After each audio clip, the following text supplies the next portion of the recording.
the Falcons will take on the Northern Lights in this first best of 3 and see who will take game number 1 as we head into the Land of Dawn. All right, it's time. Our first best of 3 to shake things up here on day number 3 of the SPS. It's going to be a big one here. Both teams are at each other's throats already. History and bad blood between them. Aurora going to be playing on blue side up against Team Falcons here on the red side. Let's open up the Land of Dawn as we head right into the game. Well, I was just caught off guard with the Badang graphic right there. W production.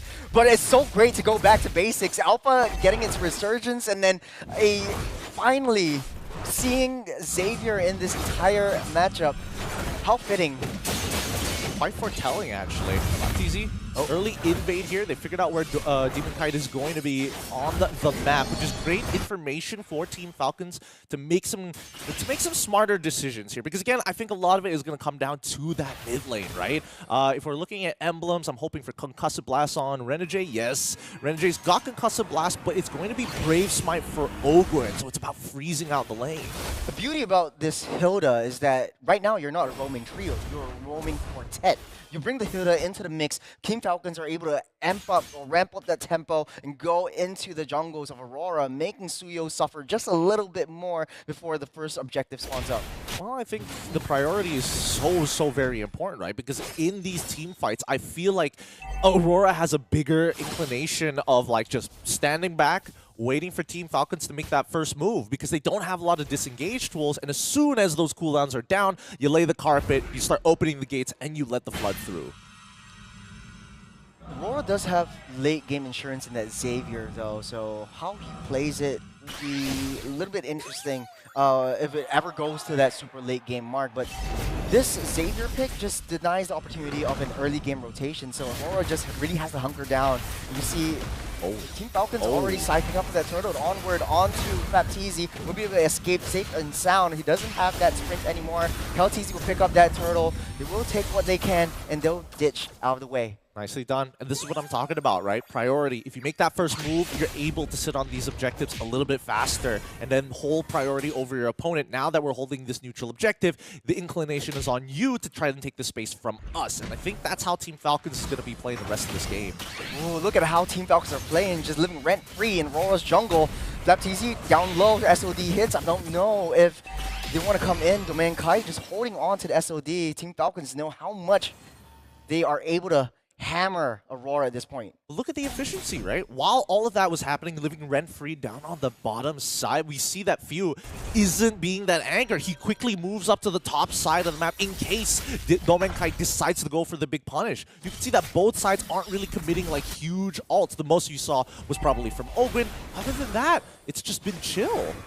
It's a very smart move by Team Falcons. You know they can take on a 3-on-4 in the early game just because of the high burst damage that Ogwen provides with that Badang. And you don't really need UA or Few to be in that position just because, okay, let's just protect Super Marco. Make sure that he wins the lane against Domain Kite. And that's the MO for Team Falcons at this point. Well, if we're talking about the early game, the only ones who quote-unquote have some relevant damage here... Oh, wait. Carpet's going to be open. I don't think it's going to lead to much of a fight here, right? It's just for plating, and Super Marco doesn't mind just sticking nearby it, just to farm whatever he can. But coming back to the conversation of the early game, the only ones who really have some form of, like, raw damage naturally is going to be Edward and as well as Demon Kite. Everybody else will require items. Obviously, there's Chip coming in from Renegade and his high base damages, but even so, that's on the assumption he lands the Concussive Blast on somebody useful. We'll see as the turtle spawns up in the next 5 seconds. Is Ogwen making this roam Badang count, checking all of the bushes, pushing Aurora away from any skirmishes that are about to happen. Kyle Teasy will start things up. Chilling for now. Lays the carpet. Tries to break Few's position here. Renegade's all alone though. Baptiste really down deep. They're chasing onto Renegade. Oh no! What has he gone to? The fist crack will keep him safe and locked down. Renegade goes down. Edward, primal form, but 3 members are on him. They will be chasing him out for blood. Wait! Edward finally goes down by the hands of Few. They're still going for it though. Kyle Teasy survived with a sliver, but not for long before UA takes him out with a mystic shot. And this is the big problem I was talking about. The items necessary for Xavier to be relevant in these fights is just not there yet. That Dawning Light is great, but as you can see, still a lot of members who are low, not threatened by it at all, despite Edward's high early game damage, especially once he pops that Primal Wrath. It's a little sad though, because FlapTeasy is just giving so much vision. That's why they're so decisive on their calls. Very smart move by FlapTeasy. Inside that base, he's got high damage, he's got a sprint, he's got escape mechanisms. He can live rent-free down Aurora's jungle, keeping them at bay from the neutral objective. Renegade, though, no backup whatsoever, just taking on 1v4 on his own lonesome. And now Team Falcons, utilizing their priority, utilizing their push and map control, want to slow down these rotations as much as they can. Tri-brush control coming out from Ogwin, not to mention that every time he throws out one of those fists, it knocks you back and gives you a bit of a slow as well. So it's a little obnoxious to deal with, but thankfully he hasn't completed the Thunder Belt. It's a very fast rotation. Edward already moving his way, making his way up, but on the bottom side, Demon Kite is all alone underneath the base. Here comes FlapTeasy proxying that wave, and Demon Kite able to get out safe. FlapTeasy won't want him to escape so easily. Here comes FlapTeasy, the Spirit of Alpha. Won't be able to hit him. One more hit will do it. As FlapTeasy takes Demon Kite down, Edward a little bit too late for the re-engage. It's a game of information. They spotted out Edward in the mid lane, in that middle of the rotation, thanks to Ogwin, as well as FlapTeasy double reconfirming it on the bottom side jungle here. Feels like Team Falcons, they have opened up the map very, very well, and Aurora cannot do much about it for now. It's just a matter of scaling, just taking the punches, make sure you don't get knocked out before you have the Haymaker ready. Ogwin's already one level ahead of Renegade. FlapTeasy already has that onward. Ogwin there for backup, locking him down. FlapTeasy picks up that turtle, and in the midst of it, carpet being laid down. Renegade's in the mix. FlapTeasy going to backline with Spirit of Alpha. Super Marco takes out Domain Kite, but is all alone, taking out 2-3 members from Aurora Falls. For what? Very clean fight. I mean, yes, they have to contest it. There's just no choice. In this contention, they want to slow down this game. Obviously, they don't want to give 3 members over to Team Falcons, but even so, the idea is correct. I think that Aurora, at this point, they're just going to have to take it, right? With mid-tier 1 open, Team Falcons are on a bit of a timer to kind of speed up this game. Sooner or later, this Hilda is going to lose relevancy. Sooner or later, Demon Kite is going to come to a point where you can actually out-sustain that raw damage. And for now, the setup needs to look good. As long as Team Falcons don't clump up too close together to get hit by an Earth Shatter or even fall down to the underneath the influence of the carpet, they should be all right. Yeah, taking a look at the gold and EXP graph, Team Falcons already up ahead, 6,000 gold. Seeping through the late game. And we're talking about UA's Mystic Field, but hold on a second right here. Red carpet already laid out, but from that backside, Ogwin's left all alone. 5 members right on top of him with Eternal Guard, but it's not enough. Super Marco still staying under that bush, but it's a good trade-off by Aurora. I don't know about that. Bot tier 1, is the life of Ogwin equivalent to a tier 2 down bot side? That's the real question. Personally for me, I don't think so, but Aurora will take anything at this point. T2s are always just pure economy. It doesn't really hold strategic value across the map. And for now, Team Falcons maintaining their 6.6k lead, and more importantly, Kyle having a very clear level lead against Demon Kite. As the clock ticks down, UA's Dawning Light is going to start to hurt. I mean, he's almost taken out a chunk of damage off of Super Marco, but he needs more time. But now the engaged cavalry coming into the jungles yet again. Team Falcons not giving Aurora a chance to breathe.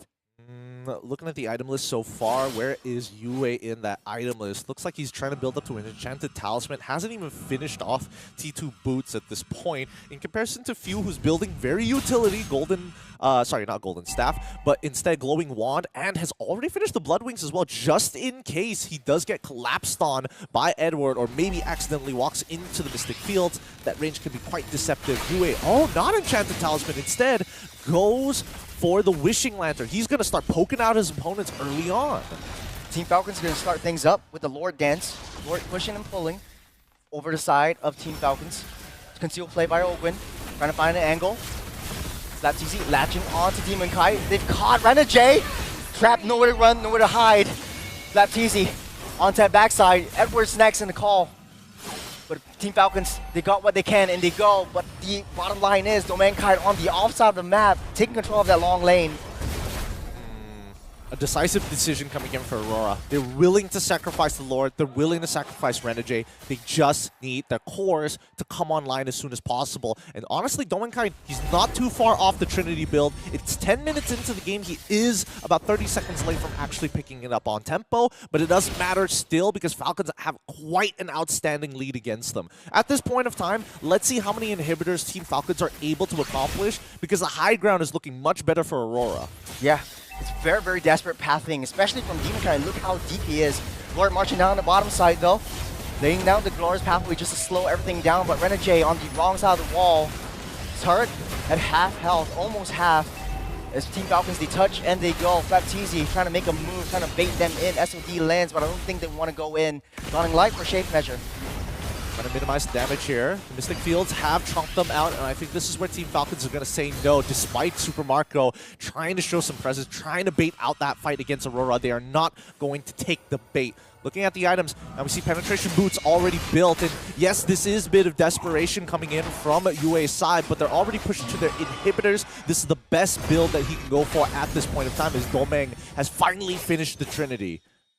It's a very disciplined play from especially Team Falcons. A lot of teams crumble under the pressure and the greed from charging underneath the turrets, sending their bodies, throwing their bodies, and just sacrificing themselves for kills to take down the turrets. But Team Falcons, they understand the phase of the game. They understand that they just need to wait for the next lore. Just take it one step at a time. It looks like Team Falcons have almost set up the checkmate angle, right? They just need the next lore. They're about to hit that 10k gold lead. They're currently at 9k at this stage of the game. Oh, sorry, 8.6. Close enough, close enough. But Aurora, if they want to win this, they're going to need a huge Mystic Field coming in from UA with a follow-up Earth Shatter coming in from Edward, right? Demonkai cannot enable his team at this point of time. If he goes in, he needs a guaranteed way to come out, and there's no guarantee without the Mystic Fields. I don't know about you, but Aurora seems to be, this is their game plan all along. Just let them come in, let them start the engage because they have that Xavier, and we all know how Xavier is so deadly on the high ground. You've got decent wave clear, decent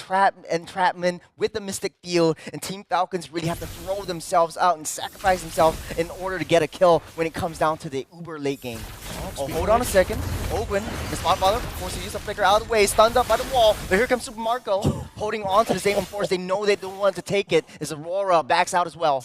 Oh boy, Synchro Fissure doing so much damage to Renegade, the tank. He's got no MR built on him. The most he has is a Gleaming Gem and as well as a Dominance Ice. No Athena Shields built just yet. And even Edward, despite having an Athena Shield, did get a pretty hard chunked there for at least 1/5 of his health. So that's the Athena Shield difference here. Now Team Falcons, this is the checkmate angle we were talking about, right? They want to get priority on these lanes. Ideally, they rush down the Lord, but Aurora is not going to make it easy.